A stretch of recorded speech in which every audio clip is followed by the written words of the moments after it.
In 10 weeks, 40.7 million Americans have filed jobless claims. That's more claims filed in the previous 178 weeks combined. Think of it this way. If you took every man, woman, and child living in New York City, LA, and Dallas and multiplied them not by 2, but by 3, you'd have about the same number of people who have filed claims since the start of this.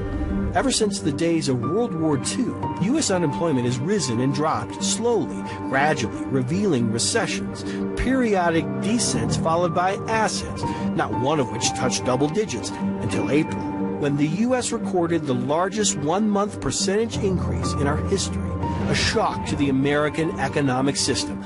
They knew they had to get here early because last week the pantry ran out of food. That line stretched, as you say, at one point for half a mile. It stretches still right now. Hundreds at least still in line. Immigrants mostly there who will not get money from the government.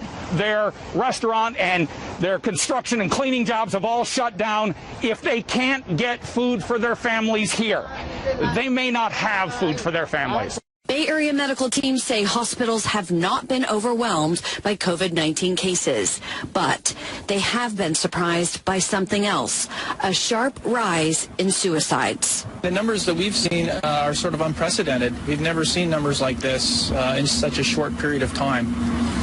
I mean, we've seen a year's worth of suicide attempts in the last 4 weeks. It has shocked even longtime employees. Casey Hansen has worked as a trauma nurse at John Muir Medical Center in Walnut Creek for almost 33 years. What I've seen recently, I've never seen before. I've never seen so much intentional injury. The trauma team here says they are mostly seeing young adults die by suicide. They are worried about the mounting effects of loneliness and job loss as this quarantine continues. The social isolation has a price.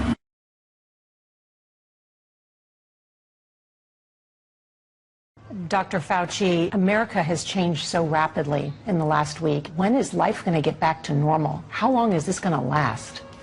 You know, Nora, we don't know how long it lasts. If you look at what's happened in China, they went way up and they're starting to come right down now.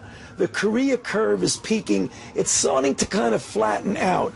So you usually measure in a matter of several weeks to a couple of months. Don't go to crowded places. France is trying to close down restaurants and cafes and bars. Yeah. Should that happen here in the United States? You know, every single day we meet with the task force and we take a look at what's going on. And you don't want to make a pronouncement that no one should ever go into a restaurant. I mean, I think that might be overkill right now, but everything is on the table. We're faced with a real challenge. You can't stay shut down forever.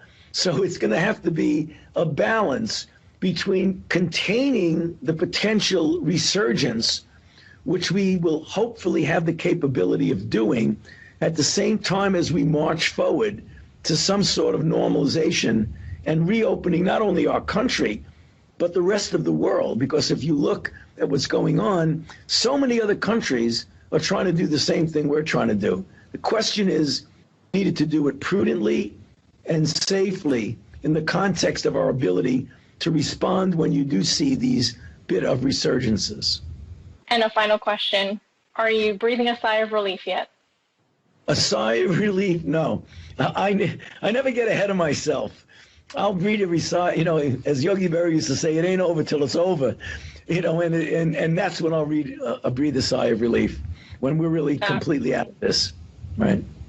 Dr. Anthony Fauci, Director of the National Institute of Allergy and Infectious Diseases, thank you so much for joining me today. It was a pleasure. Good to be with you. Our next expert is Dr. Anthony Fauci. Tony knows what to do. Dr. Anthony S. Fauci. Tony and I. We turn now to Dr. Anthony Fauci. Dr. Anthony Fauci. Dr. Anthony Fauci. Thank you so much, Dr. Fauci. My name is Dr. Tony Fauci. I'm the director of the National Institute of Allergy and Infectious Diseases at NIH. Even celebrities like NBA superstar Steph Curry. Dr. Fauci. Hey, Steph. See Dr. Fauci as the crisis's MVP. Thank you again for you and your entire team protecting all of us. Plenty are grateful. You can join Fauci fan clubs. There's Fauci footwear, even fancy Fauci food. Donuts, in this case. You can buy a Honk for Dr. Fauci yard sign, or you can take a nap on your I Heart Fauci throw pillow. You can ponder whether to go outside while wearing your What Would Fauci Do t-shirt. Or you can stay inside and light your Dr. Fauci prayer candle. And remember Shepard Fairey's famous Obama image? Well, Dr. Fauci inspired others to copy it, giving us a new way to look at hope.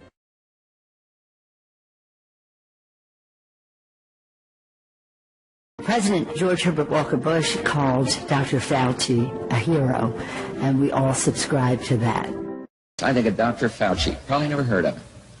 You did. Ann heard him. He's a very fine research, top doctor at National Institute of Health, working hard doing something about research on this. When I came to Congress, my first statement on the floor was, I've come here to fight HIV and AIDS.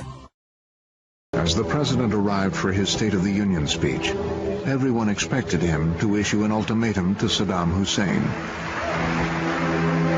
They were not prepared for what came first. Today on the continent of Africa,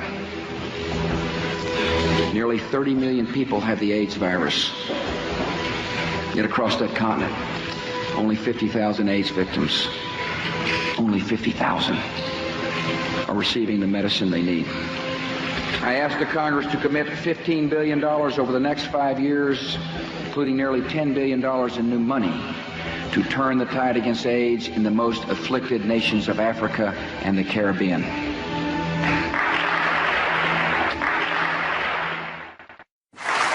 The president announced the initiative in Washington and raised the hope that earlier treatment and prevention would soon lead to the beginning of the end of AIDS. Few could have imagined that we'd be talking about the real possibility of an AIDS-free generation. But that's what we're talking about. That's why we're here. The ultimate tool will be a vaccine, and scientists are making great progress.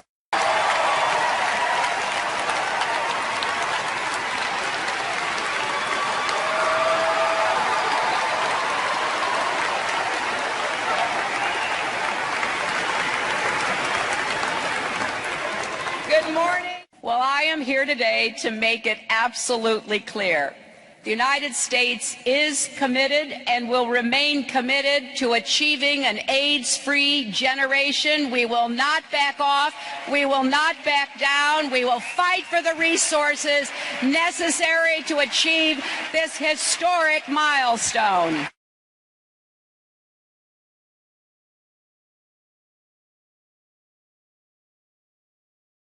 Finally, as you, I'm sure, have read in the papers, given the fact that we now have the virus in our hands, it is quite possible, in fact, it's invariable, that we will develop a vaccine for AIDS.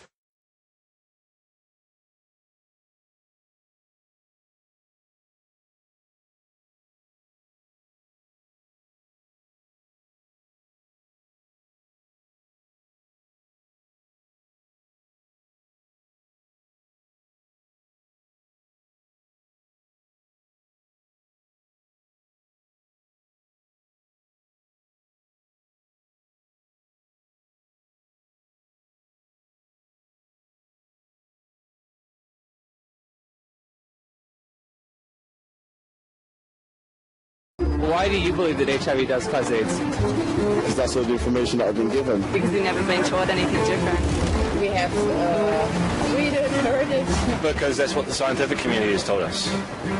Scientists are supposed to observe, experiment, and reason from what they observe. They're not supposed to grab hold of an idea and cling to it and adjust everything else in their perceptions to fit that idea. I happen to be one now of the few people who was there literally from the very first week that this was recognized as a new disease. Let's talk about HIV. Right. When did people first realize that people were getting HIV and then AIDS? That was in the early 80s, I suppose. But why did it take scientists so long to figure out what was causing HIV and then how to prevent HIV from becoming AIDS? Why did that take so Well, long? I'll answer your first question. We first became aware of it in a report of the MMWR from the CDC on June 4th of 1981, followed by one in July 5th, 1981, of the first cases from Los Angeles and then from New York, San Francisco, and Los Angeles. I don't think at all that it was a long time before we found out what it was. The first cases were recognized, even though it was around probably 10 years before. In the summer of 1981, the virus was discovered in the spring of 1983 and proven to be the cause. Discovered by whom? By Francois Barré-Sinoussi and Luc was the Montagnier. Nobel Prize awarded to people who... Yes, yes. It was discovered by one group in France, but proven definitively to be the cause of AIDS by Bob Gallo here when he was at the NIH. Did they both win the Nobel?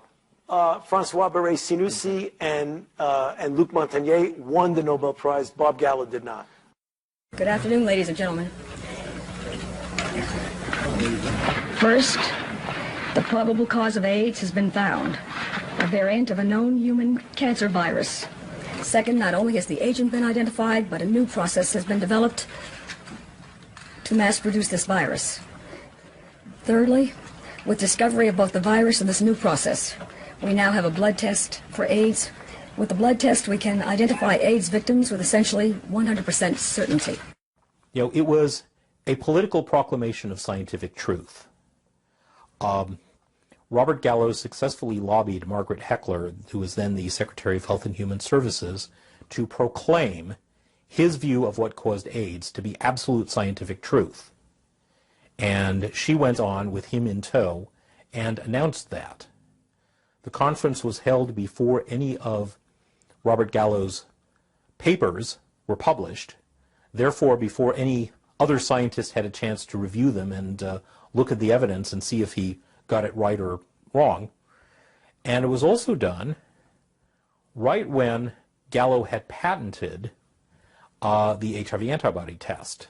So they made sure that his patent rights were protected first, then they did the press conference, and then, before Gallo's papers appeared in print, the U.S. Department of Health and Human Services decided from now on we are only going to fund AIDS research that assumes that Robert Gallo's virus is the cause.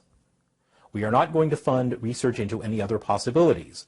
Therefore, the scientists who might have wanted to critique Gallo's papers would not be able to do so, at least not with anything supported by the federal government, which is virtually all science in this country today.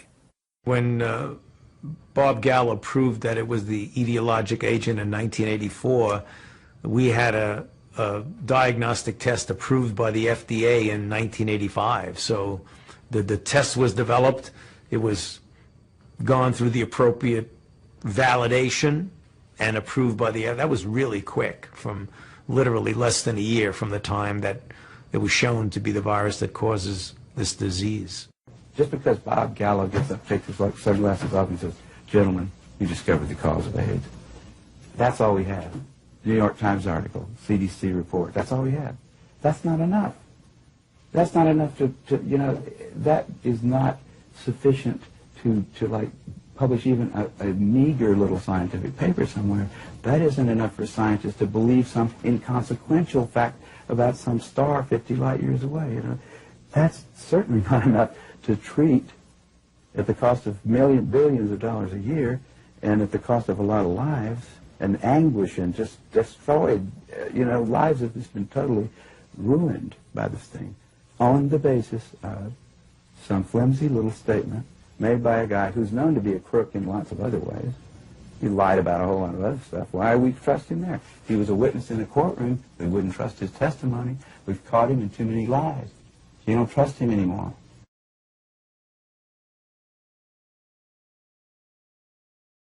At the University of California in Berkeley, Duesberg became a world-renowned retrovirologist in the cancer program and the first man to map the genetic structure of retroviruses like HIV back in 1970.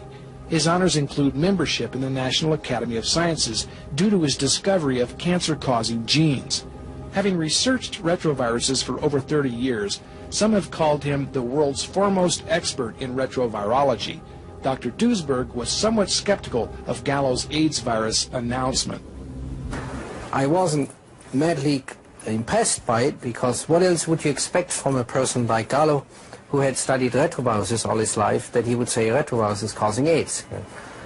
That seemed to me the first coincidence that made me wonder whether that was an authentic claim, or going to be an authentic claim. But I would say it was not a surprise that he would say that. He said it before, that it would cause leukemia or things like Alzheimer's disease, neurological diseases, and it failed. So I was not too impressed that this was going to be a winner now, and it would have been for the first time that a retrovirus would have been pinned down as a cause of a human disease, or even a disease in wild animals. For 18 months, Peter Duesberg studied every scientific publication on HIV and AIDS he could get a hold of. When he finally published his observations in Cancer Research in 1987, he stood alone against the tide of popular opinion and the government-funded AIDS industry. His position has become well known. He argues that HIV is not causing AIDS. It's a harmless passenger virus that has lived in humans for centuries without causing diseases. He believes AIDS is the result of other non-infectious factors like drug use. And ironically enough, AZT, the highly toxic medication prescribed to treat AIDS patients, actually does what the virus cannot, that is, causes AIDS itself. Though Dr. Duesberg's arguments were ridiculed by many and ignored by most, many of his colleagues studied his research and came to the same conclusion. Something is terribly wrong with the war on AIDS. Dr. Richard Stroman recalls the impact of Duesberg's arguments in Cancer Research. It was a remarkable review, and it raised the fundamental issues about viruses as a cause of both cancer and immunosuppression, basic questions that haven't been really responded to in any meaningful way in the almost 10 years since that paper was published. Soon other top scientists joined Duesberg and Stroman in questioning the HIV hypothesis also. Nobel Prize winners Dr. Walter Gilbert of Harvard and Kary Mullis, who invented the PCR. Dr. Charles Thomas, a former Harvard professor, organized a consortium of 12 signatories to address the issue. They would in time become the Group for Scientific Reappraisal of the HIV/AIDS hypothesis. We started out by writing a letter to Nature calling for a reappraisal of the evidence for and against the hypothesis that HIV did in fact do all these things. And there were about 10 or 12 signatories to this letter, and it was rejected, even though many of the signers of the letter were certainly reputable people. We tried Nature magazine, and it was ignored. Then we tried the New England Journal, JAMA, and so forth, and Lancet. In each case, we were rejected. They would not publish this letter. It was only 4 sentences long. It read, it is widely believed by the general public that a retrovirus called HIV causes a group of diseases called AIDS. Many biomedical scientists now question this hypothesis. We propose a thorough reappraisal of the existing evidence for and against this hypothesis be conducted by a suitable independent group. We further propose that critical epidemiological studies be devised and undertaken. That is certainly hardly a bomb-throwing letter, but nonetheless they would have none of it. And being rejected made us angry, so we decided to extend the list of signatories. So it jumped to 30, and then to 50, and then to 100. And then by 1994 up to 600, 188 of whom have advanced degrees. We publish a newsletter, we have a website, so it's a fairly large organization now. Though the scientific establishment has continually ignored Duesberg and the Group for Reappraisal, some individuals are having second thoughts. At the San Francisco International AIDS Conference in 1990, Dr. Luc Montagnier, who discovered the virus originally 6 months before Gallo's claim, made a startling statement. HIV might be harmless. Against his own interest, Montagnier's statement should have been earth-shaking, but the conventioneers paid it little attention and went right on talking about new antiviral drug treatments. Why is the scientific community ignoring the dangerous ramifications of this essential question about the cause of AIDS? Do we have an answer? Yes, in retrospect, we certainly do. Too many people are making too much money out of it. And money is much stronger than truth.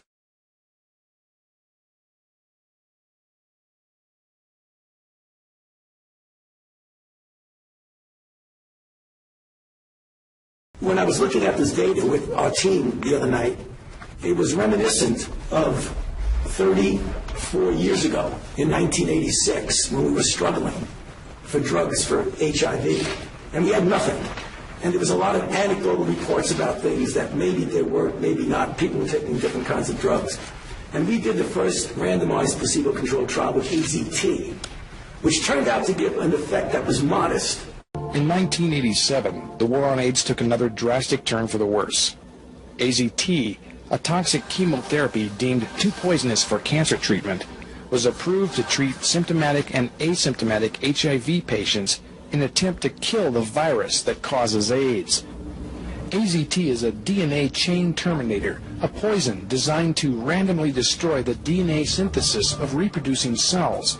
It was initially developed to treat leukemia victims, but after animal testing, the FDA determined that it was too toxic for use in human beings and banned it. But in 1987, when the AIDS scare hit its height, the FDA was pressured into approving the drug for use for the first time in human beings, even for people who were healthy and showed no sign of AIDS. AZT is highly mutagenic, meaning that it destroys the genes in cells and has been shown to cause cancer in rodents. It targets the bone marrow, where B lymphocyte blood cells are being made. These are the very cells an AIDS patient needs most for immunity. AZT destroys randomly bone marrow, kidneys, liver, intestines, muscle tissue, the brain, and central nervous system. Peter Duesberg claims AZT actually causes AIDS itself. AZT does directly causing AIDS-defining diseases. You know, AIDS is a lot of things, but it doesn't cause Kaposi sarcoma or anything. But it does cause immunodeficiency. It was designed to do that. It was designed to kill human cells. In fact, the manufacturer says that specifically that it can cause AIDS-like diseases. And the manufacturer, that is Burroughs Wellcome, says it is often difficult to distinguish adverse events possibly associated with pseudovidin or pseudovidin administration, which is AZT, from underlying signs of HIV disease. In other words, even they acknowledge, not just Duesberg, that AZT causes AIDS or AIDS-defining diseases. Whenever you have clear-cut evidence that a drug works, you have an ethical obligation to immediately let the people who are in the placebo group know so that they can have access. And all of the other trials that are taking place now have a new standard of care. So we would have normally waited several days until the data gets further, dot the I and cross the T. But the data are not going to change. Some of the numbers may change a little, but the conclusion will not change. In his book, Poison by Prescription, journalist John Lawrenson explains how AZT tests conducted by the FDA and Burroughs Wellcome, the manufacturer, were scientifically sloppy and outright fraudulent. During the experiments, patients taking AZT became anemic, suffered low white blood cell counts accompanied by vomiting. Over half had to have blood transfusions. 20% were transfused several times.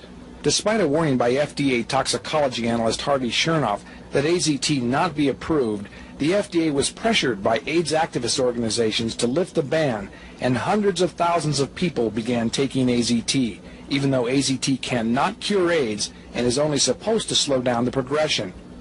The mortality rate trended towards being better in the sense of less deaths in the remdesivir group. 8% versus 11% in the placebo group. It has not yet reached statistical significance, but the data needs to be further analyzed. The logic behind AZT treatment is flawed, even if one believes HIV causes AIDS, because HIV only infects about 1 T cell in 1,000. 999 healthy T cells must die to kill the 1 cell that is infected, and this can only happen early on before HIV becomes dormant and is still making DNA. Yet AIDS patients are given AZT for months, on into years, randomly destroying DNA in all parts of the body. AZT is expensive and costs between $8,000 and $12,000 a year, most of which is paid for directly or indirectly by the taxpayer. Burroughs Wellcome, now Glaxo Wellcome, the manufacturer, has generated sales over $1 billion a year with AZT. Because of rules allowed by the FDA, a bottle of AZT that costs about $5 to make can be sold for over $500 as a prescription, and much of this markup is being subsidized by the taxpayer. The treatment causes a very similar condition we would expect from an AIDS patient. That's why nobody noticed that there was something wrong with the treatment. I remember in 1992, after I first tested positive, I became involved in an organization called Women at Risk. There were 11 of us at the time on the board and involved in the group. All of us except 3 were on the medications. In the year and a half that I was involved with Women at Risk, every single woman in that organization on the drugs died. Every single one, except the 3 of us who weren't taking them.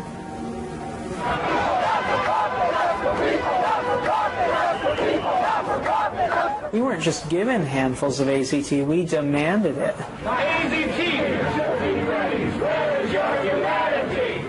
We considered the FDA not giving us these things as being anti-gay instead of being responsible. And so we went and we lobbied and we pushed for all these things, and we didn't think clearly about what it was we were asking for. It's like that saying, be careful what you ask for, it may come to pass. Whenever you have clear-cut evidence that a drug works, you have an ethical obligation to immediately let the people who are in the placebo group know so that they can have access. And all of the other trials that are taking place now have a new standard of care. So we would have normally waited several days until the data gets further, dot the I and cross the T. But the data are not going to change. Some of the numbers may change a little, but the conclusion will not. So to explain this for people that might be new to this particular kind of fraud, here's how it works. You create a fake activist group to push an agenda seemingly on behalf of society or an oppressed minority, when in fact you're controlling that group for your own purposes. Now, does that mean that everybody who was ever a member of ACT UP or ever went to a demonstration was in on it, in on the game? And the answer is no, because part of the game of creating these fake groups is also to attract legitimate people, mislead them, and weaponize them. And that's exactly what the drug companies did with ACT UP. Now, the question is, were they playing Tony Fauci, or was Tony Fauci playing along? Let's take a close look at an in-depth narrative he gave about his experience with ACT UP. Watch his body language, and you tell me. Very early on in the course of this pandemic, the activists were making extremely good points about the uniqueness of this, the need to do more, the need to be less rigid in our regulatory approaches towards the approval and testing of new drugs, and the rigidity and lack of flexibility in how we design clinical trials, all of which were the classical way to approach drug development, therapeutic developments, clinical trials, and FDA approval. They wanted to get our attention, so they would do it in a very theatrical way, and they scared a lot, because for the most part, the scientific community and the regulatory community are conservative. And I say conservative, I don't mean conservative in an ideological, political way, but conservative in their approach towards science. It's nice that people are interested who are not scientists, but leave them out of it and lets us scientists make the decision.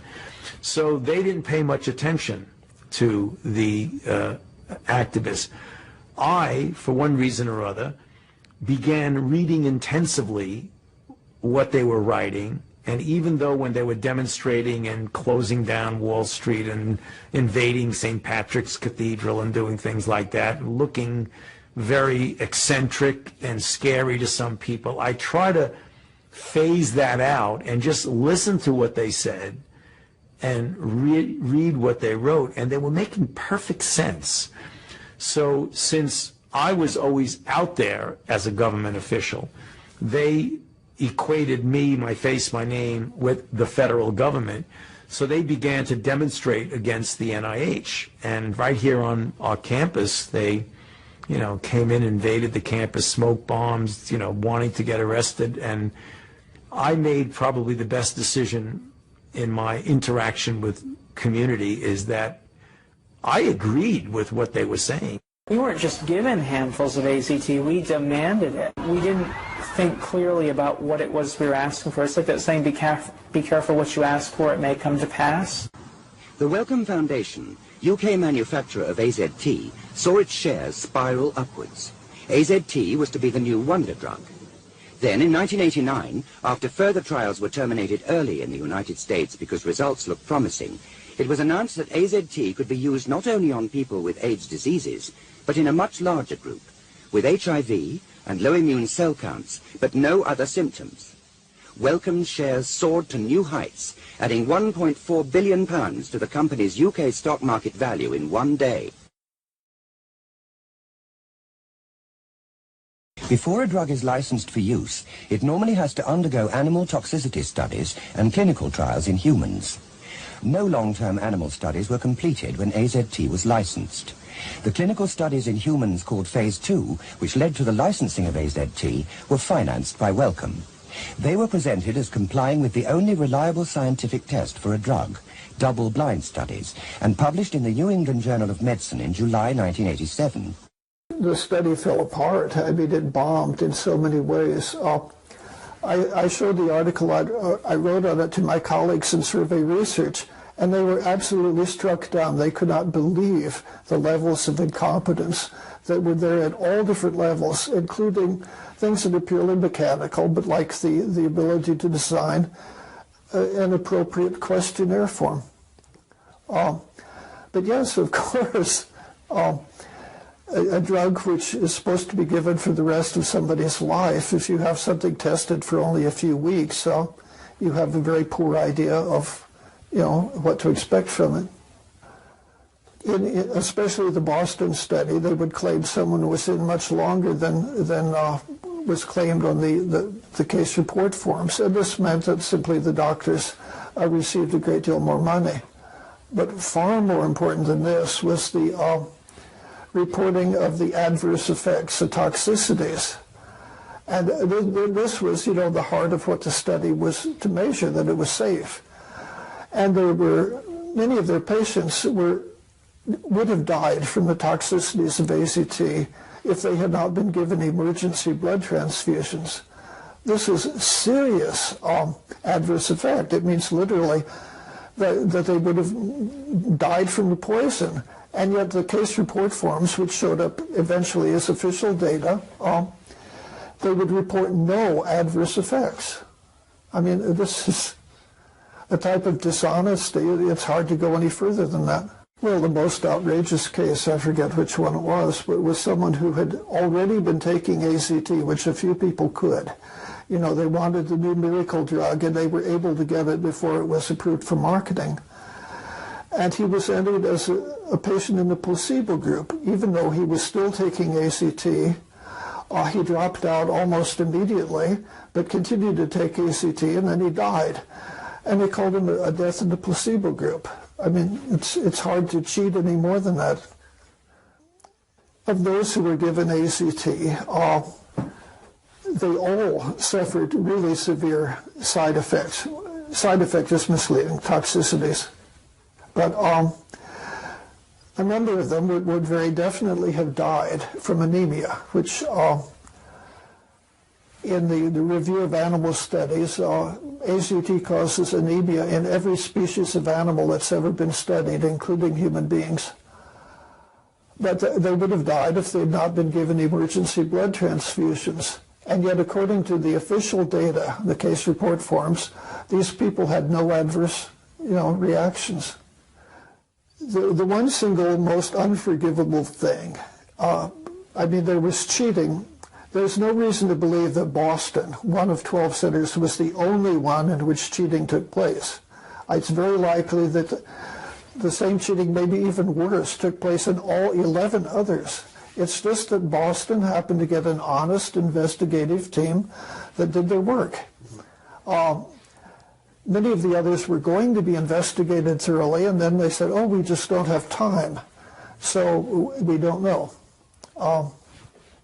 But to me, the single worst thing is that they deliberately used data they knew were false. This, that's the one single thing that can never be forgiven. And we did the first randomized placebo-controlled trial with AZT, which turned out to give an effect that was modest. From scientific meetings, from these conferences, from my personal contacts with people in the field, I can tell you that I've found no evidence anywhere that people live longer, better lives who take these anti-HIV drugs, these protease inhibitors, either alone or in cocktails, as compared to a similar group of HIV-positive people who do not take these drugs. So I do not know where the evidence is for the claims that you see in the New York Times or in CNN or wherever you see it, that people are living longer, better lives as a consequence of taking these drugs. There's two types of antiviral drugs. One is the AZT-style drug, also known as nucleoside analogs. What these drugs do essentially is they just kill cells. The other type of antiviral drug, these are the protease inhibitors, and what they do is they interfere with the activities of an enzyme called protease. Some viruses have proteases, but so do healthy human cells. Either style of drug, you give it to a human, and you either kill or harm healthy cells. The results of the early AZT trial on people with full-blown AIDS appeared to be so convincing that the drug was given a new fast-track approval by the United States Food and Drug Administration before any long-term toxicity trials in animals had been completed. These new regulations specifically will have special criteria that would apply to immediately life-threatening conditions, recognizing that such patients are willing to accept the greater risk than that which normally would be the case.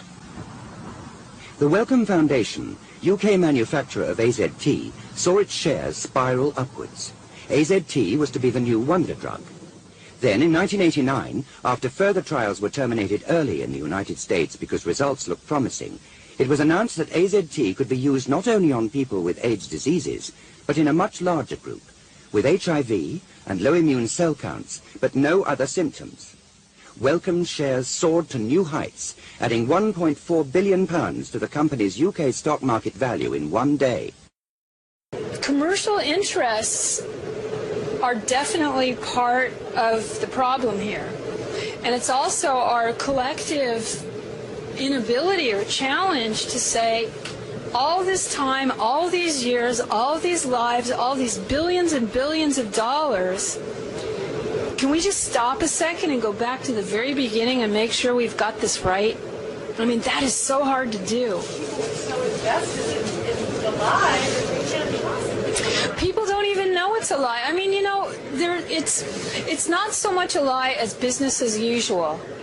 I mean, having been in business for a long time, I was in advertising for a long time, and then I had this very successful clothing company. The business of a business is to be in business. You need to find new markets. You need to find new customers. You need to increase your profit margins. If that means going offshore, if that means, taking over new territories, if it means coming up with new products that more people want. And the ideal of every business is to have a government mandate for your product. The antiviral drugs are chemotherapies. They're all based on chemotherapies that have been developed 30 years ago, long before AIDS was known, to kill human cells. Chemotherapy is restricted to a few months in the hope the cancer dies before you die. If you started taking any other chemotherapeutic agent for the rest of your life, it would be that agent probably that killed you. When you give chemotherapy to somebody with cancer, you give them a round of it for maybe 14 days or a few days. Hopefully you're not going to kill the patient, you're going to kill the cancer. The patient's going to survive. But you don't keep giving it to him until he dies, because he certainly will. We went from nothing not even knowing what the virus was, to discovering the virus, developing drugs, and then having a phenomenal response. The epidemic went from a few gay men to now, today, 78 million people having been infected, 39 million deaths, 35 million people living with HIV, and the epidemic still rages with over 2 million new infections each year. They're taking the show to the third world, and they're not only giving AZT to what will probably be millions of women in the third world, whether they're HIV positive or not, but they're also insisting that they stop breastfeeding and start formula feeding. Mother's milk, which pediatricians around the world will tell you is the healthiest food that a newborn can have because of the immunological properties in mother's milk, that women should in fact cease breastfeeding their young. Now this to me seems something more than just a crime.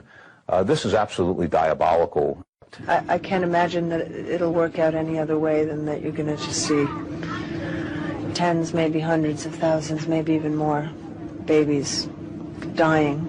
And they'll probably say they died of AIDS no matter what happens. So nobody will even be held accountable this time. Oh, here's the one thing they're doing.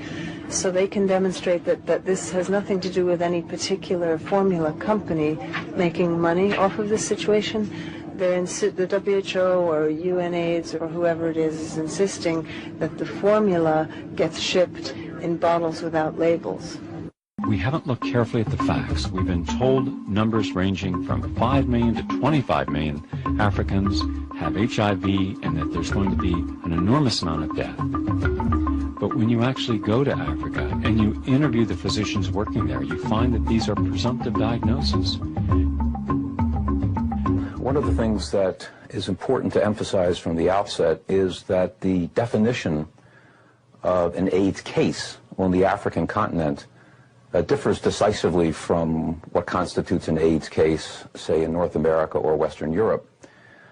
A definition was arrived at as a result of a World Health Organization sponsored conference in October of 1985. What resulted was what's known as the Bangui definition. The Bangui definition of an AIDS case in Africa is based on 4 clinical symptoms. The clinical symptoms are a high fever, a persistent cough, loose stools for 30 days, and a 10% loss of body weight over a 2-month period. By that definition, a Western researcher like myself has had AIDS. But having gotten on a plane and flown back to California, I'm not considered, of course, an AIDS case. So I think it's important to keep that in mind whenever one looks at the data, the epidemiological data, about what exactly we're counting when it comes to AIDS. The epidemic went from a few gay men to now, today, 78 million people having been infected, 39 million deaths, 35 million people living with HIV, and the epidemic still rages with over 2 million new infections each year. So this is a list of the drugs that have been developed for HIV, and it's extraordinary that I went from 1981 through the middle of the 1990s taking care of people without adequate therapy. And then as the years went by from 1987 through the mid-90s, we developed these 30 drugs, and this I consider one of the most important transformative discoveries in biological sciences.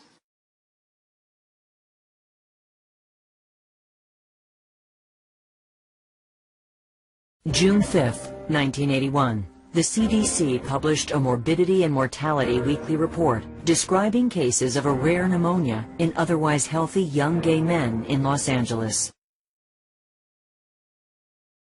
But it was from those reports that the great epidemic of AIDS began to mushroom, and we were in the midst of it before we knew it.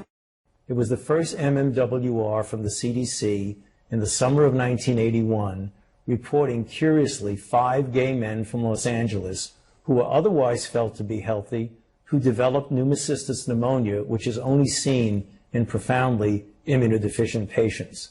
This is ground zero. The AIDS ward is closed now. But for all the progress, Tony is still haunted by the ones he couldn't save. And as a physician, that's the scorecard.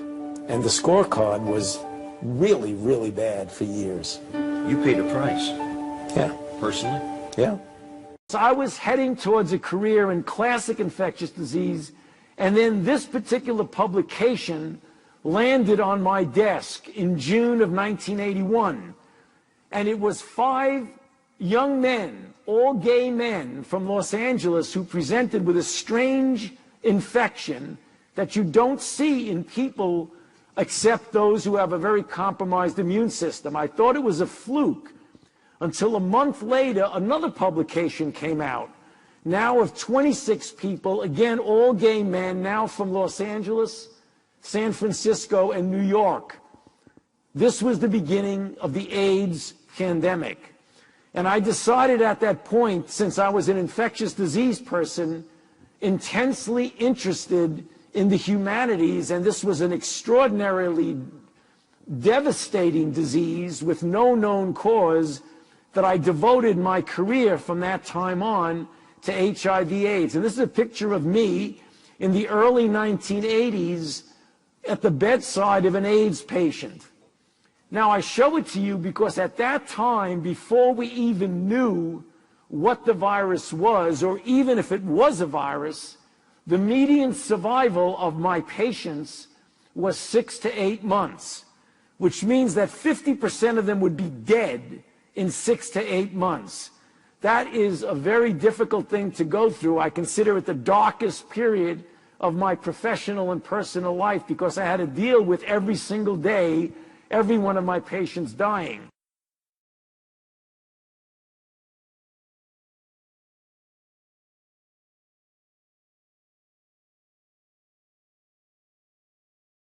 The very first AIDS cases were 5 gay men diagnosed in Los Angeles in 1981 by a doctor named Michael Gottlieb.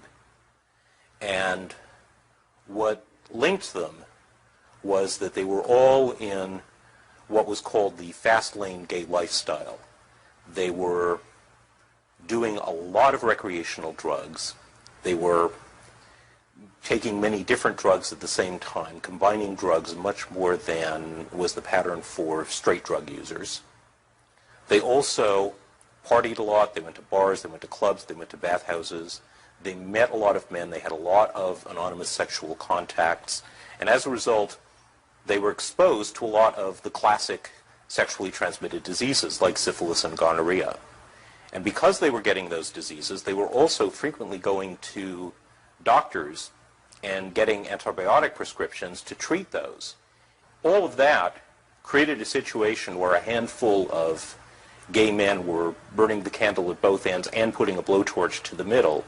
And it's no wonder that after a while their immune systems started to collapse and they started getting sick in these unusual ways that previously had only been seen in older people whose immune systems had deteriorated from age. I would watch my friends stay up all night at the baths doing speed and then take a downer, and then in the middle of the day in the afternoon they'd be under the covers twitching. I consciously tried to deal with drugs in a saner way than most of my friends did. There was a ton of poppers. They were everywhere. You would walk into a gay bar, and on the dance floor, it was not unusual to see every probably third person holding a little bottle up to their nose, and you could just smell it everywhere. There's a drug called amyl nitrate that was developed in the 1850s and 60s. Came in ampules, and they became known as poppers because you'd pop them when you open these ampules up to sniff them when you had coronary artery disease. The first AIDS cases, for example, that Mike Gottlieb reported were all 5 gay men. They were young.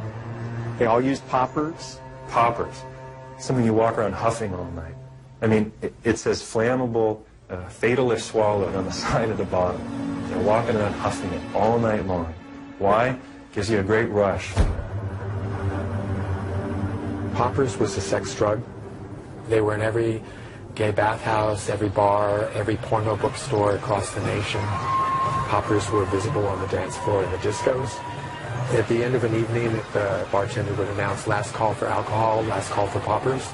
They became a mainstay of the gay social scene in the late 1970s, were commonly used by large numbers of people in gay clubs and in the bathhouses, and their risk is that they're actually chemically quite similar to drugs given when doctors want to suppress the immune system, i.e. to transplant patients. The chemistry is rather similar, so it's not at all surprising that people who took these drugs quite often would develop immune suppression. The scene is shown in a bathhouse in San Francisco, but it's actually based on a visit that Bill Darrow, one of our research sociologists, and I made to the club baths here in Atlanta. And we were particularly interested in learning more about poppers, nitrite inhalants. So we showed up wearing our government blue blazers. We were the only ones wearing clothes, so we were fairly obvious. And we sat at a little card table and said, "Excuse me, can I talk to you?" And the men were actually incredibly cooperative. They were happy to talk about what they were doing, and particularly about these inhalants. These inhalants actually could be bought in the bathhouse in these bottles with names on them, like locker room, which is very appropriate because these things smell like sweat socks. But they could also be bought in these more mysterious-looking brown bottles in gay bookstores and bars, and they were being used to enhance gay sex. So we thought, well, what's in this stuff? Is it possible it's a contaminant that's causing immunodeficiency? So we bought some. I don't know how we put it on our government credit cards. We brought them back to CDC. The environmental health laboratories analyzed them and just found what we thought they had in them, which was butyl, isobutyl, and amyl nitrite. In the 1970s, I remember reading articles in the San Francisco Chronicle, particularly warning gay people about the dangers of poppers. I was quite young. I wasn't out yet. This was the first time I ever heard of poppers being used sexually. In fact, I think it was the first time I heard of them at all. That there were, major front-page articles in the San Francisco Chronicle serving a city famous for having a large gay community, saying, wait a minute, these things are highly dangerous. They, had certain medical uses. They were an emergency drug. They weren't designed to be used every night, and they could do serious damage to your body. Though there are no government-funded studies that examine the long-term effects of drug use in this war on AIDS, the medical literature is full of cases of AIDS-like symptoms among drug addicts. Since 1909, we've observed the horrendous effects of heroin, morphine, speed, cocaine, and other injected drugs on the immune system. Today, thousands of American junkies who are not infected with HIV are losing the same CD4 T cells and getting the same diseases as AIDS patients. How has the war on AIDS addressed this issue? We've passed out clean needles and told addicts to avoid getting HIV. But one drug that was available legally, nitrite inhalants, commonly known as poppers, are used extensively. Poppers are believed to be the direct cause of Kaposi sarcoma, a rare form of skin cancer that afflicts the nose, throat, lungs, and skin. Kaposi sarcoma has been an indicator disease of AIDS, but it is often found in gay men who are not infected with HIV. In a study published by Toby Eisenstein, rodents showed a mediated dose response in immune suppression after being exposed to nitrites found in poppers. Oh, I think that's very revealing. It showed that NO, nitric oxide radical, is terribly immunosuppressive. But interestingly enough, all of the literature on NO, and I follow it rather carefully by computer, never mentions amyl or butyl nitrite, never mentions the word poppers. It's as almost these two worlds are living side by side, but they are not talking to each other. There have been a number of theories as to what the origin of HIV/AIDS is. One of them was a theory that certainly turned out to be completely incorrect, that it's a lifestyle phenomenon.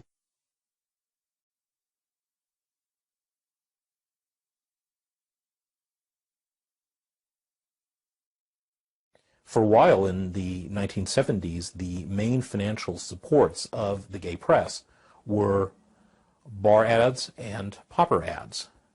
That if you were a gay publisher in the 70s and you got a contract from enough of the national poppers makers, you could keep your paper in business. That it was in that era what the 976 phone sex lines were in the 1980s, and what AIDS drugs had been in the 1990s. The big national account that you wanted for your gay paper in order to have a stable revenue stream and stay in business. The pauper manufacturers had become such an enormous economic powerhouse in the gay community that they were making enormous amounts of money themselves, manufacturing and selling paupers, and they were spending a lot of advertising money in the gay press and keeping the gay media in business.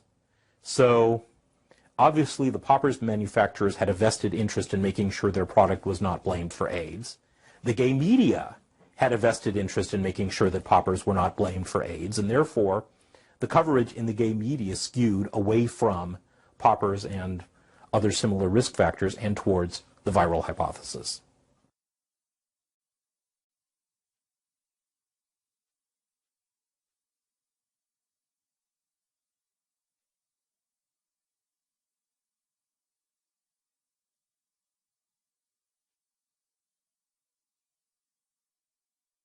An industry developed around them, which actually made it, $50 billion a year or more. I discovered there was a very extensive medical literature on the volatile nitrites. They are very, very bad indeed for the health. In fact, I should probably describe what they do, the toxicities. The simplest thing is that they're very powerful oxidizing agents, which is bad. Paupers cause severe anemia, in fact, several types of anemia. And secondly, paupers are powerfully mutagenic, meaning that they cause cellular changes. And this is bad news because substances that are mutagenic are almost also carcinogenic. So at any rate, Hank Wilson and I tried to get the word out to gay men. We had a hard time because gay publications were all running, every issue, a dozen ads for paupers. This was a large part of their revenue. And there were only, a few gay publications that would even print a letter from Hank or me, let alone an article. There were none of the early AIDS cases who had not used paupers. But I've done my own independent research, which I describe in the AIDS War. One of my informants, Artie Filson, who was very, very active and outgoing in the People with AIDS Coalition, claimed that he had interviewed several hundred gay men with AIDS, and he said that virtually all of them had been heavy users of drugs. He said without a single exception, they had all been paupers users.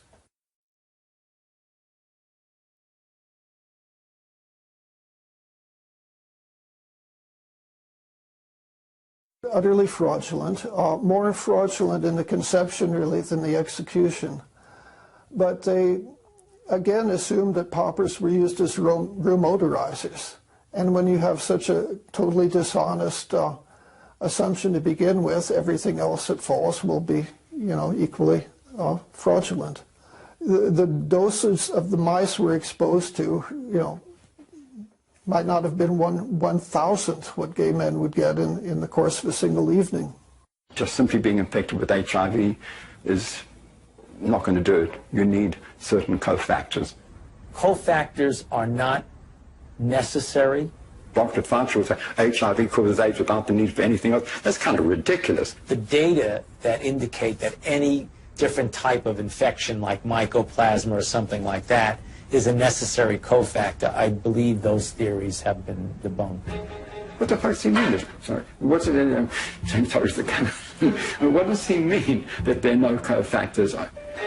Where's he coming from? There's cofactors for everything. And I understand there are a lot of people, if you ask them about HIV causing AIDS as being a fact, they'll say, of course, it's indisputable. And the very fact that they will say it's indisputable might lead you to question their ability to understand the scientific method. People that think any scientific fact is indisputable don't understand about scientific fact. It has become a very emotional kind of thing because people actually, they get personally committed to what really is a body of evidence that can be analyzed, you know, by lots of people. And at this point, there's so much of it out there, nobody can really analyze it, all of it. But nobody can write a review of it that says HIV causes AIDS because of this. You know, if a postdoc were to write a review of the literature that showed without much doubt that HIV was the cause of AIDS, that guy would be famous. Now, there's 100,000 guys out there who had the opportunity. 10 years has passed. We've been waiting for this star postdoctoral fellow to distinguish himself forever and get a lifelong grant from Tony Fauci, but he hasn't shown up. No one has bothered to write a definitive review. Any journal would take it. That right there proves that HIV does not cause AIDS.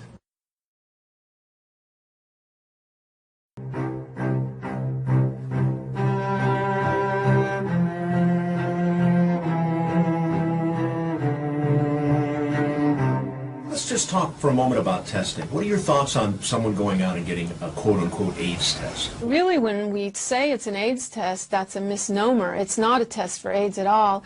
And surprisingly, something that it took me a long time to figure out, it's not even a test for HIV.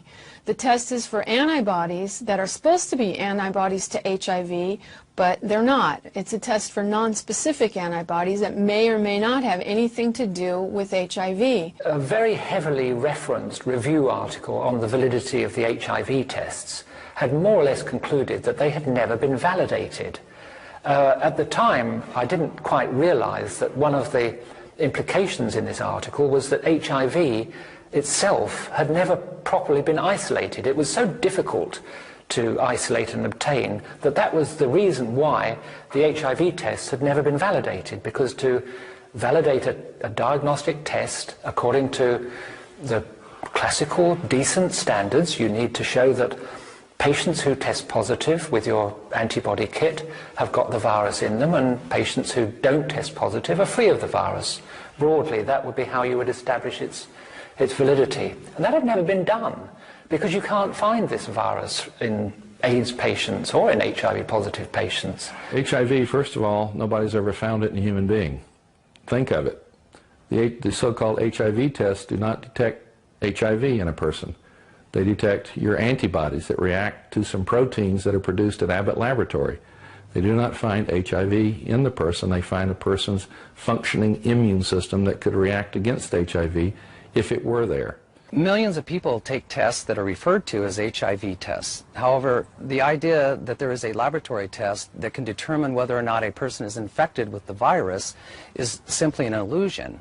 The FDA has never approved a test kit that claims to be used for the purpose of diagnosing HIV infection. The ultimate test that the establishment offers is what's called a co-culture technique, where you take a sample of the individual's blood cells, white blood cells. You cannot find HIV now in this sample. All you have are these blood cells. But then you culture these cells with some special cells that Robert Gallo generated some years ago. You have to throw in some powerful chemicals, phytohemagglutinin or IL-2, for example, to force these cells to do anything. The idea is to wake up the patient cells to start producing RNA, and then this RNA will be coated in a protein, and possibly then there will be viral particles produced in the medium. These viral particles now will go infect the other cells that you added, and then you will amplify by a period of time the replication of these viral particles in the laboratory, what we call in vitro. Now, these particles did not exist in the patient, in the human being, the person that you got the sample from. You created them in the laboratory. And by creating these virus particles in the laboratory, people say they have isolated HIV from a human being. They have not done any such thing. Nobody was looking at the blood of an AIDS patient and finding it crawling with some new organism and said, hey, this is this virus that we call HIV now. Is there a test that can definitively tell you if you're infected with virus? With the virus, sure. What is that test? Well, the test is to do the ELISA test, which really demonstrates, and in essence it's a surrogate also because it represents antibody production to the virus. But they have demonstrated the virus. They've had crystalline models of the virus. HIV exists.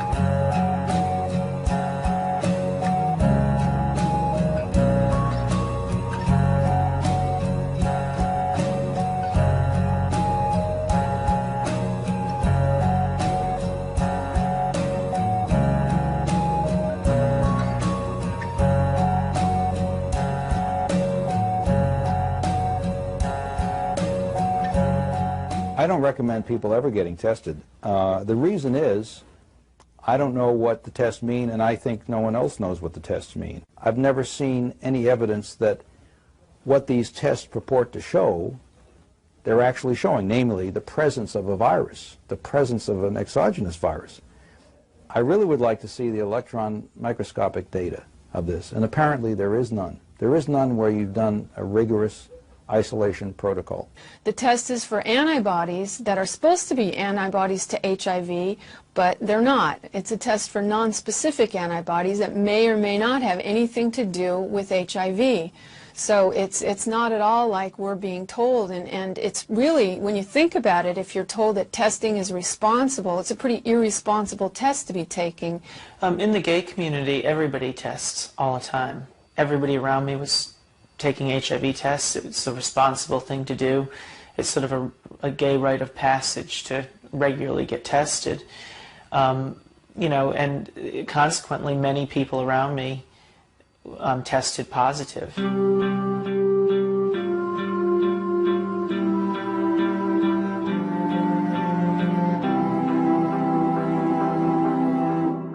In essence, AIDS is advanced HIV infection as opposed to early HIV infection. AIDS is when you're ill, and HIV infection without AIDS is when you're heading towards being ill but you're not ill. I always assumed that if you had AIDS, as opposed to being just HIV positive, that you were very sick, that you had pneumonia or KS or chronic diarrhea or something. That changed for me when I myself was diagnosed with AIDS. And I was diagnosed not because of an illness, not because I was sick or that my immune system didn't seem to be working, but because my CD4 count had dropped below 200, which according to the CDC definition is what defines AIDS, an HIV positive test and a CD4 count of less than 200. In 1993 in this country we adopted a definition that caused the number of AIDS cases to double overnight, and part of that reason was for the first time we began counting people as AIDS victims who were not ill and who did not have any symptoms. They had a low T-cell count. And that's only one low T-cell count. And T-cells are something that can fluctuate 100% in a given day. So based on a low T-cell count, that year the number of AIDS cases doubled overnight, and with that definition there have been 182,000 Americans who are not ill, diagnosed with AIDS, who would not have AIDS if they moved to Canada, because in Canada they don't recognize that T-cell definition as a criteria for having an AIDS diagnosis. Most people consider it blasphemous when you point out that AIDS is not a disease, it's a syndrome, it's a collection of diseases. And those diseases get called AIDS if they occur in a patient that the doctor somehow concludes is HIV positive. All of the diseases in the category called AIDS occur to people who are HIV negative.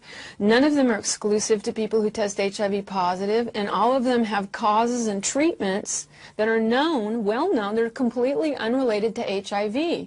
So any of these diseases, when they happen to somebody who tests HIV negative, are called by their old name, but when they occur in someone who tests HIV positive, then they're called AIDS. All kinds of diseases started coming into the AIDS family faster than anyone should have been comfortable with, really. To go from 2 or 3 to go to 30 in a few years was like somebody should have said, hey, there's something wrong here, and it's got to be financial. Things don't happen that fast in science. You don't suddenly notice that one new organism is causing every problem. I mean, it was a bizarre thing that happened. It really was. It didn't really have any precedence in terms of medicine before that, unless perhaps you could think of the possession by the devil stuff, right? You see, once you're possessed by the devil, anything that happens to you or anything you do is got to do with that, right? So it makes it easier for you to get tuberculosis, and it makes it easier for you to get uterine cancer. It makes it easier for you to get Candida albicans. And so all those things can now be called AIDS. Now, why would anybody do that? And why would any reasonable doctor start lumping together various symptoms into one pile and think, oh, this is caused by HIV. We have a test, but it's not a test for AIDS, and it's called an HIV test, but it's not a test for HIV, and we have a series of problems that we are calling AIDS, but that doesn't elevate AIDS into a disease. I don't know if you read magazines lately, there's a lot of ads for pharmaceutical drugs lately. These pharmaceutical companies are marketing more and more direct to consumers and encouraging you to ask your doctor for the remedy of the day. And I noticed that there's a lot of these syndromes popping up, like a social anxiety disorder or SAD. I mean, you can make a syndrome out of anything you want, basically, and then find medicines to sell to make people better from it. And AIDS is not that, ludicrously simple, but it is, in a sense, just as constructed. It's a construct. It's a category of other problems, some of which were occurring in greater numbers in a very small subset of people here in the U.S. and other parts of the world, that became, due to the social political climate with regard to sex, death, homosexuality, and drug use, it became elevated into this medical phenomenon that has become untouchable and sacred almost. There's the saying that if you knew how what sausages are made of, most people would hesitate to sort of eat them because they wouldn't like what's in it. And if you knew how HIV/AIDS numbers are cooked or made up, you would use them with extreme caution. In late December of 2007, I read about new legislation passed in New Jersey calling for the mandatory testing of pregnant women or newborn infants should the mother's status be unknown. HIV mandatory testing, to me, is a no-brainer. I'm very much opposed to the concept of mandatory testing of any population because the tests are scientifically shown to be unreliable and inaccurate. You have no reason to fear this bill. And my hope is that eventually this will become a federal law so that every woman in this country could be tested. But HIV testing isn't an absolutely precise science. When I confronted my doctor about that, she said, we're way past Western blot now. We have the viral load test. That when you get the package insert for the viral load test, it says, if you test positive, you are considered confirmed infected with HIV. But at the bottom of the page, in fine print, it states a person should have additional testing. It does not allow you to tell a single person on this planet that they are HIV positive.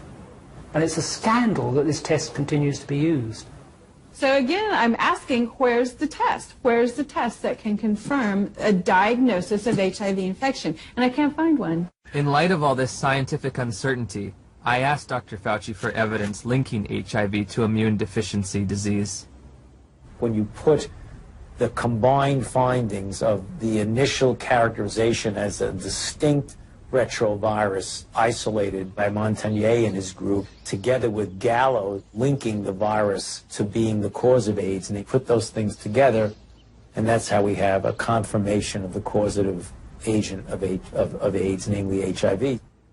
Still unclear about the evidence for HIV's existence, I decided the best way to verify it would be to actually see it.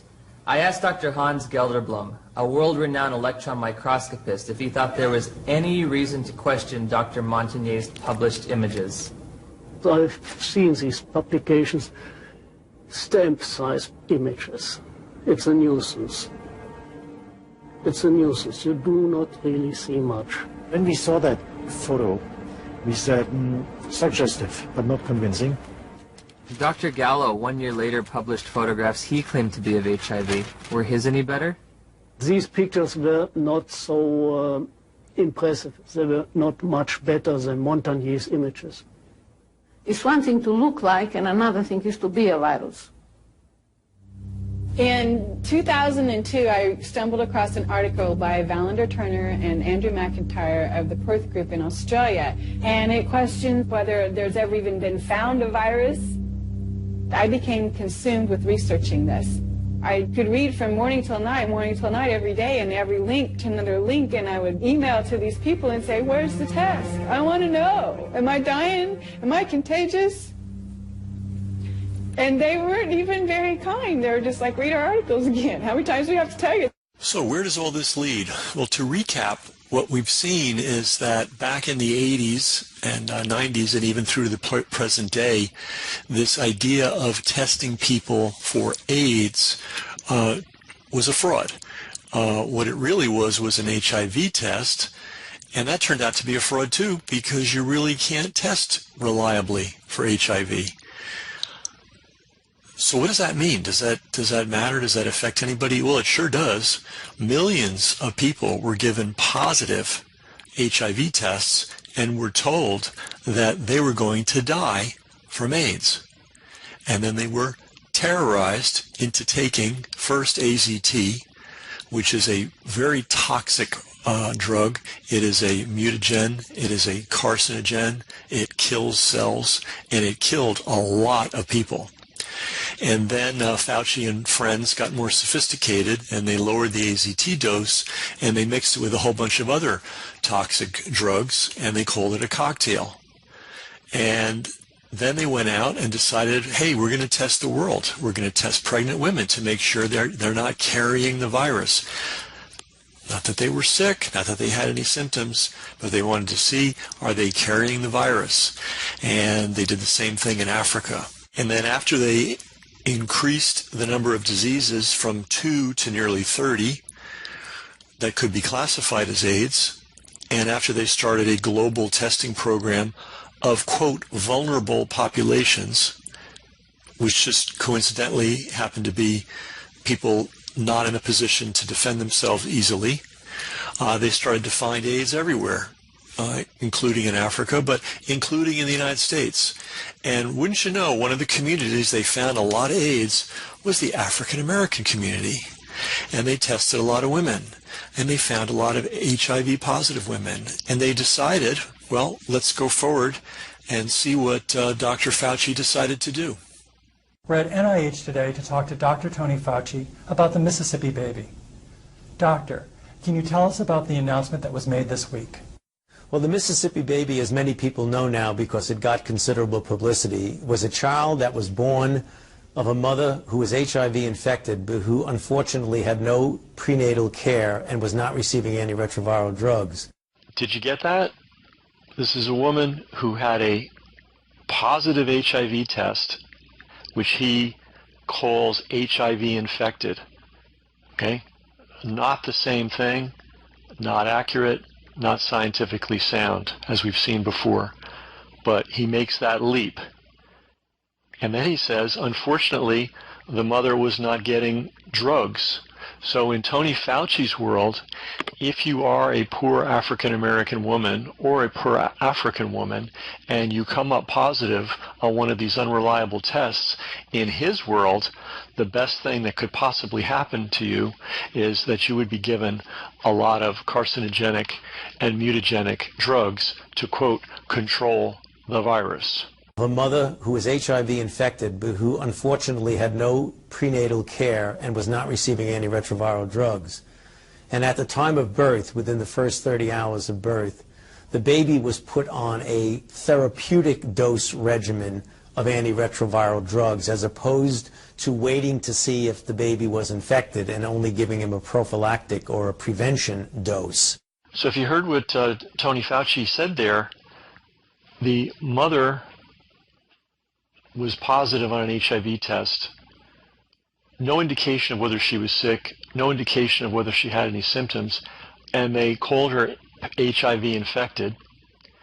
And they went ahead and gave this newborn baby antiviral drugs at birth, based just on that and nothing else. They didn't even bother to test the infant with one of the bogus HIV tests to see if the baby was positive or not. Just gave the baby drugs, powerful carcinogenic, mutagenic drugs. As it turned out, the aggressive approach towards the baby was the right choice because the baby turned out to be infected. The baby was treated with combination antiretroviral drugs for 18 months and then was unfortunately lost to follow-up. And over that period of time, the baby was not receiving any antiretroviral drugs. And when the baby returned to clinic, which was 5 months later, the physicians examined the baby and found to their surprise that there was no detectable virus at all. You know, speechless, right? Without, you know, based on a unreliable test, based on no symptoms, based on nothing, and then not even testing the infant, they decided to put the infant on antiviral drugs. And they considered that a good thing to do. And then luckily, temporarily at least, the child escaped the clutches of these maniacs for a period of several months. And when they retested the infant had no HIV in that particular test. And we already know how unreliable and nonsensical all those tests are. And Fauci expresses surprise. Now, there's a lot of twists and turns in this case, and it just goes on and on and on. And Fauci keeps twisting it and twisting it and twisting it until he proves what he wants to prove, which is it's a good idea to do these kinds of things. It's a good idea to use an unreliable test on pregnant women, and if they come up with a positive reading, to put them on antivirals. And then when their infants are born, no need to test them, and you don't even need to have a pretense of testing them, just put them on antivirals too. So this is what's going on in the United States right now. This is what's going on in Africa. Millions of people, if their numbers are correct, I mean, they may be taking a lot of the money and just stealing it. We don't know what these people are doing, but we do know that a definite number of actual real people are being subjected to this horror. All right, and why does this matter? Well, there's a deadly virus floating around, and clearly Tony Fauci is in charge of how the media is going to talk about it, and we're being told we all need to be tested for it. We're not told whether these tests are reliable or unreliable or not. It is strange that there's multiple different kinds of tests. If there's a test that works, why aren't we using the one that works? Well, this could be the HIV test all over again. But here's the consequences for you. If you don't have the antibodies, they're going to suggest to you that you need the newly minted COVID-19 vaccination. And it may be a little bit more than a suggestion. It may be mandatory. Or if you decline to get it, you may find yourself facing some significant restrictions. Like maybe you won't be able to get on an airplane. Maybe you won't be able to leave and or return to the country. That may seem extreme. Well, here's Bill Gates, Tony Fauci's best buddy, telling you how he'd like it to be. Trade-off, you just mentioned obviously the economic pain. What do you think the right balance is between the trade-off of protecting people's lives and the economic hit? I mean, do you see a situation where the global economy could be virtually at a standstill for a year or even more? Well, it won't go to zero, but it will shrink. Global GDP is going to take, probably the biggest hit ever.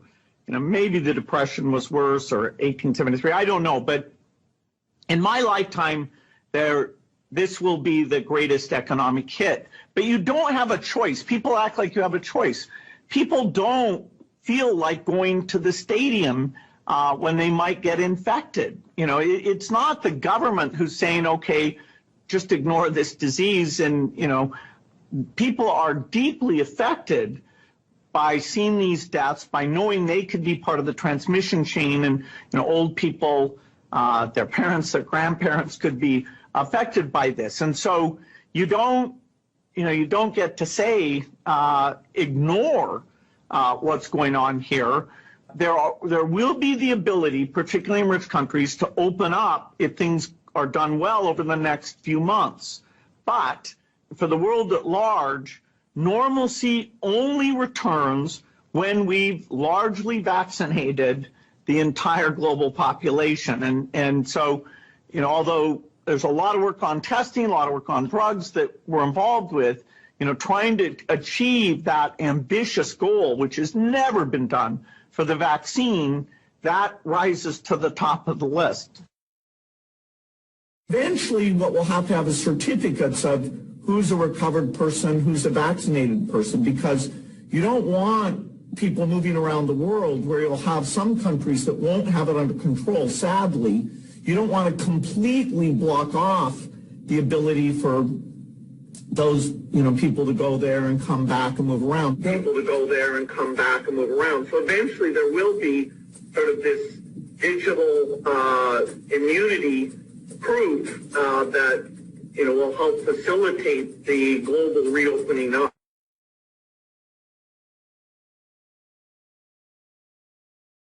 AIDS is a chronic, long-term breakdown of the immune system that can be caused by multiple factors, generally more than one of them operating within any particular person with AIDS or with what has been described as AIDS. And at the top of that in the West would be recreational drug use, also pharmaceutical drug use, repeated infections, including infections with diseases that are genuinely sexually transmitted, repeated antibiotic treatments for these, a lifestyle that involves a lot of partying, lack of nutrition, and in the less developed world, AIDS is primarily a disease of malnutrition, starvation, and the endemic infections that have been part of those environments for years. Looking back, over 25 years, I think I'm probably the longest running AIDS dissident. This began, I began in earnest, well, actually in about 1981, but, in earnest in 1983. And my first major AIDS article was in 1985. So I was, 2 years ahead of Duisberg. In the early days, the very early AIDS cases were really quite sick.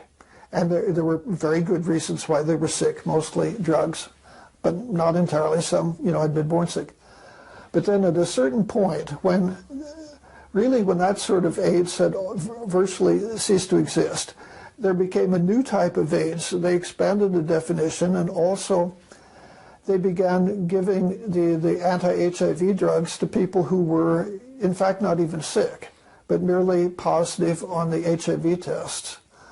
And in that case, of course, when they finally became sick enough from the AIDS drugs, then they were called AIDS patients. I would simply have to say that my main concern is the gay men who have been murdered. I don't think murder is too strong a word to use when you have a drug like ACT and all of the nucleoside analogs that followed, more or less on its coattail. Approved on the basis of fraudulent research, and where, as Joseph Sonneman said, ACT is incompatible with life. Well, if it's incompatible with life, it's a poison, and if it's a poison that kills people, in contexts like that, it's murder. What do you know, John? What would you guess for the number of people who were really sickened and killed, who had no presenting illnesses, just a positive test for the proteins, for the antibodies that were supposed to be specific to HIV? How many people were we killing with this drug? Well, here one has to guess. I followed the CDC's statistics very well year by year, but then they stopped reporting certain things. But I have a pretty good estimate that 1/3 gay men were killed by ACT poisoning. And I have a table I created, it's on my website somewhere. Wow.